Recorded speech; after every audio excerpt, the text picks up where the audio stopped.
The chair of House Ways and Means, Trey Lamar, trying to catch up on in the real world there. I do see that busy desk behind you. So that's right. Do you know where everything is back there, by the way?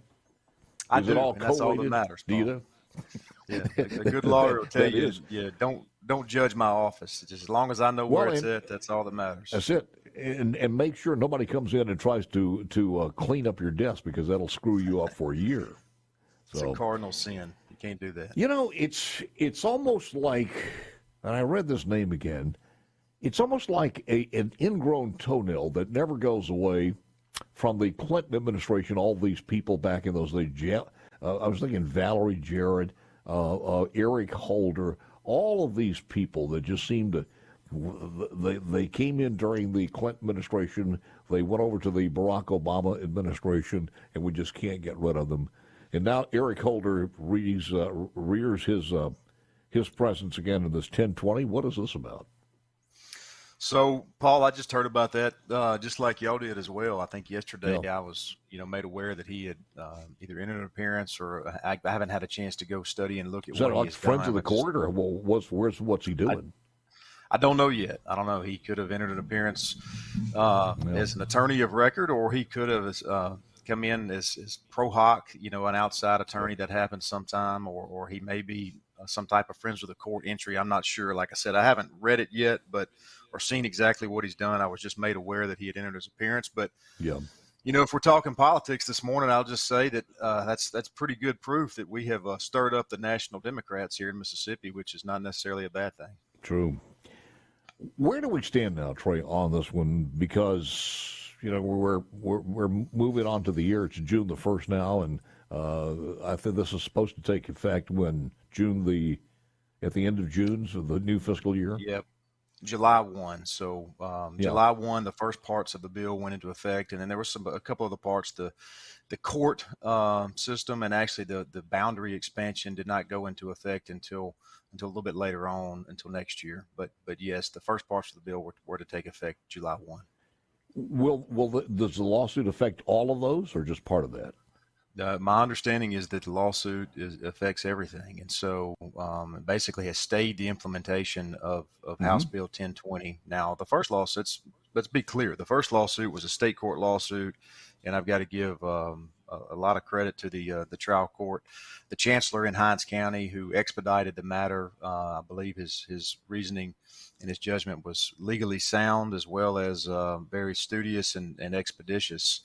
He didn't have to hear that case as quickly as he did, and he did. And now that particular case is on appeal to the Mississippi Supreme Court. But the federal lawsuit is the one that has the House Bill 1020 stayed at the moment. So, any quick resolution of that is you can't be that optimistic about a quick resolution to that. Well, the general thought where I practice law is that if you want a case heard quickly, you go to federal court and, you get it heard quickly. But that's not, I'm mainly practice up here in the Northern Federal District, and I don't know that that's the case always in the Southern District. And every case turns on its own. So, I mean, it just depends, Paul. So for people to understand this, the additional area where the Capitol Police have jurisdiction is not going to be expanded until this is settled and the bill comes in. Well, the expansion of the lines were not to take effect until next year. So, assuming that we can get the lawsuit part behind us at some point in time this year in 2023, hopefully the expansion of the lines can still move forward as planned. That's the hope. So let's see. The water situation is tentative at best. The billing situation has never been solved. The garbage situation is tentative at best. Crime continues to be out of control. People are leaving en masse across the area. The tax base continues to be eroding, and and they're fighting the people who are trying to help. Well, that's certainly what it seems like, Paul. I mean, I'll say this: I didn't expect the efforts around House Bill 1020 to be, totally uncontroversial, but I'll fully admit I did not expect the amount of national scrutiny and just cries of, these crazy cries of racism and just these outlandish claims that the mayor and some of the people that support him and others have made during that deal. That effort, if they're going to be looking for effort that bill was somehow racially motivated, then they're going to be looking for a long, long time, because that just is not true whatsoever. I think it disappointed a lot of people, Mr. Chairman, because friends like Robert Johnson, who lives in Natchez, doesn't live in Jackson, of course, and I understand he spends a lot of time here. Don't get me wrong, but all of those could have had cooler heads and saw the merits of this without bringing racism into it. There's a possibility that you or others could have done a better job PR on this one. I don't know that for sure. Maybe there was faults on both sides, but the objective of this was to solve a situation that is a problem that's not going to go away, and it needed to be solved. And this was probably the best solution possible. To fight over territory on here was just something that I don't think the people inside Jackson or outside Jackson want. Well, Paul, I'll just say this: I certainly don't claim to be perfect. In fact, far from it. Mm-hmm. But, we don't have a team of PR experts down at the Capitol working for us like some people think we do. We go through the process with bills, and we do the best we can with them. And there's only so many hours in the day for a staff of one. And that's the situation we have. Now, I will say this: Robert Johnson, we differ politically on almost every issue, but personally, I like Robert. He's a friend of mine. We can talk about life. We can talk about family, those kind of things. And from a politics standpoint, Paul, I was surprised, but the Democratic Party has used racism in their cries of racism in their politics for so long, and that's really where all that came from. This was more the people don't. They just hear cries of racism and all these other outlandish claims, but that was them playing politics. That was them playing to their base, trying to keep people happy. I don't pretend to understand Democrat politics, but it affected some of us in real ways, and there was some of us who ended up nationally called certain things in certain newspapers, and social media went wild and that sort of thing. So there are consequences to what people say. Words have meaning, even though if they're playing politics. And I hated the way it turned out, but look, those guys are still my friends. As I said, we differ politically, but we'll try to work with them whenever we can. Isn't truism this, though, and again, we're speaking with Trey Lamar, who is chairman of the House Ways and Means Committee. Isn't it true that to do what you guys did in both of these bills, in expanding the Capitol Police to help out with the crime more, and also the judicial system to get it back in shape, or get it in shape, I think how much would you have to have watered it down before you would never get any objections at all from the people you got objections from? And it wouldn't have been worth it. I don't think there's any level there. It would not have been worth it. When I realized sometime probably in February that the fight this was about to be, I said to some, my cohorts, I was like, look, we're out here on this now. Just buckle up, and we're fixing to fight this thing to the finish and make sure we get it across the finish line. Because it was worth it. At the end of the day, Paul, this is our capital city, Jackson, Mississippi, and whether you're from the coast or DeSoto County or Tate County, where I'm from, or anywhere in between, you have pride in your home state, and you really want your capital city to do well. And anybody that's been through there recently, they know that Jackson can do better, and so that's what we're trying to help with. I got to ask you this. Was there ever thought to say, okay, we won't do the appointive. We will let the people in Jackson do the elective. Was there ever that point of discussion somewhere? I'm not sure that would have mitigated everybody and made everybody happy with both of those bills. But was there ever a point where you said, let's go on and consider the appointive, or rather the elective, instead of the appointive? I'll ask Trey Lamar that when we come back in a moment or two.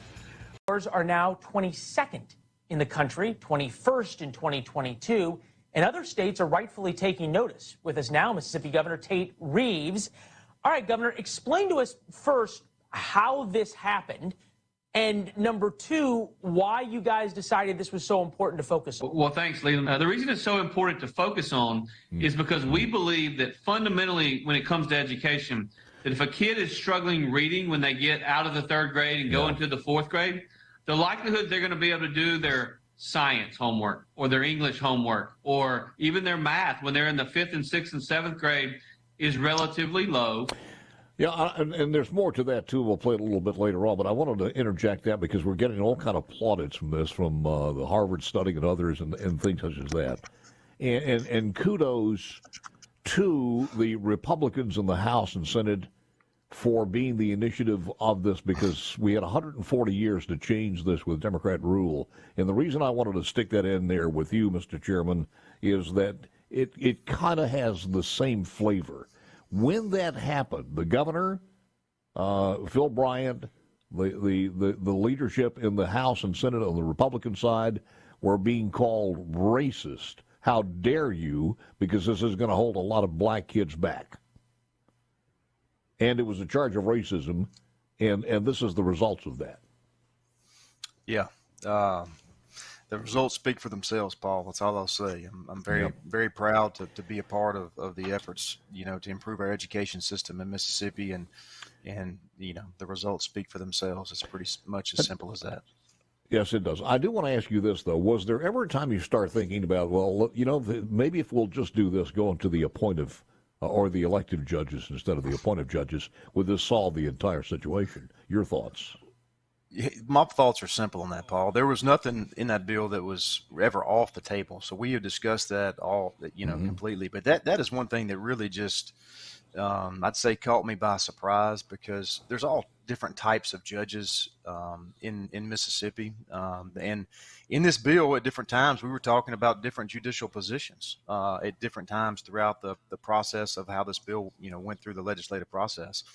And there are, as a practicing lawyer, and any lawyer that knows what their way around Mississippi knows, that there are many judges throughout this state that are appointed on a daily basis. The Constitution requires us to elect circuit and chancery judges, and we do that. But that's all the Constitution requires. There are other types of judges that are not elected in Mississippi. There are special judges appointed every single day, and the fact that the Hinds County had special judges appointed for 2 to 3 years prior to the House Bill 1020 debate. I'll be honest, completely honest, I never saw that coming as far as the outcry for that. I mean, the Jackson and Hinds County Democrats are the ones that requested the Chief Justice of the Mississippi Supreme Court to appoint special judges to assist in Hinds County. And so we were just looking at continuing what was already in place in that situation. The only judge that the judge that we ended up in the inferior court in Hinds County is the equivalent of a municipal judge in the state of Mississippi. And municipal judges in all of our counties across the state are appointed judges. And as far as I know, in almost every county, they're appointed. And so that's just consistent with what we've done throughout the state. Yeah, but no wonder it caught you off guard, because I mean, you actually had some lawyers who are members of the House and Senate who were disagreeing with you, saying it was illegal. These are black members of the Black Caucus who are also attorneys who are saying point blank that what you're doing is illegal and unconstitutional. Well, here's the deal, Paul. This is the way it works, and I'm not going to sugarcoat it. They were making these outlandish claims to try to get the people presenting these bills, fired up enough to where we may lose our cool and make some kind of statement that might seem like this bill was somehow racially motivated or motivated to pick on a certain demographic or type of people. And so they would say all sorts of things just to try to get you fired up, if you will. That was not their goal. I mean, a lot of the people saying these things are smart people. They knew what they were doing. But if they could get the chairman who's presenting the bill to lose his temper a little bit, or to say something that was not cool, calm, and collected, then they could turn around and use those words against me in this litigation. And so what you saw was the national Democrats saw, look, if this can happen in Jackson, Mississippi, then there are other cities across the state or other states, Republican-controlled states across the country, that can use this as a model in their big cities, and we got to stop it at all cost. And so this really was all about politics. It wasn't about the words that were being said in the House chamber. I do give you kudos, though, for standing there taking those questions. It seemed like 14 hours. To you, it must have felt like 24 hours, but it was just over and over and over again, and most of us couldn't do that, so kudos let to me you. end with this, Paul. When you believe in your heart that you're doing the right thing for the right reasons, you can sleep well at night, regardless of what people say. And that's where we are. Much like the third grade reading gate. I mean, at the end of the day, it's doing what it was meant to do, and it's affecting everybody, black, white, brown, and fuchsia, as we say. Thank you, man. Right. Appreciate it very much. Trey Lamar, who is chairman of House Ways Means. We got news coming up next. Thank you, Trey. Back with more next.